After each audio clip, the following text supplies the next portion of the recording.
দুপুরবেলা রান্নাঘরে যাওয়ার সাথে সাথে পরিবারের সদস্যদের নানা রকমের ভর্তার আবদার থাকে। শাশুড়ির আবদার, সে বরবটি ভর্তা খাবে, ছেলের আবদার মিষ্টি কুমড়া, আর আমার তো শুটকি ভর্তা লাগবে। জানেন তো চাটগাঁইয়াদের শুটকির ভর্তা ছাড়া কিন্তু বাতি হজম হয় না।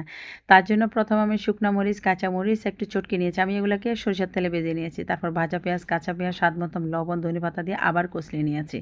এরপর মলা শুটকিটাকে ভালো করে ধুয়ে লবণ, হলুদ, মরিচ দিয়ে মিডিয়াম আছে 4-5 মিনিট ভেজে নিয়েছি। মুচমুচে করে ভেজে নেওয়ার পরে এবার আবার মশলার সাথে একসাথে আপনার হচ্ছে পেঁয়াজ, রসুন, কাঁচামরিচ, ধনেপাতার সাথে একসাথে মিশিয়ে ভর্তাটা তৈরি করে নিলাম।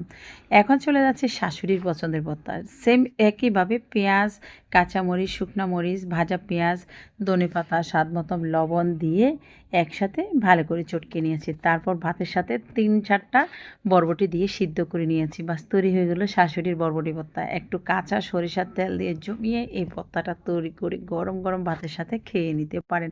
শাশুড়ি তো বেশ মহাখুশি হয়ে গেছে। এবার চলে আসলাম আমার ছেলের ভর্তা। আজকে মিষ্টি কুমড়ার ভর্তা করি নাই, এই যে ভাজা করি নাই, সেখান থেকে 1 ফালি মিষ্টি কুমড়া সিদ্ধ করে নিয়েছি, তাও ভাতের সাথে সিদ্ধ করে নিয়েছি, ভাতের মধ্যে দিয়ে দিয়েছি।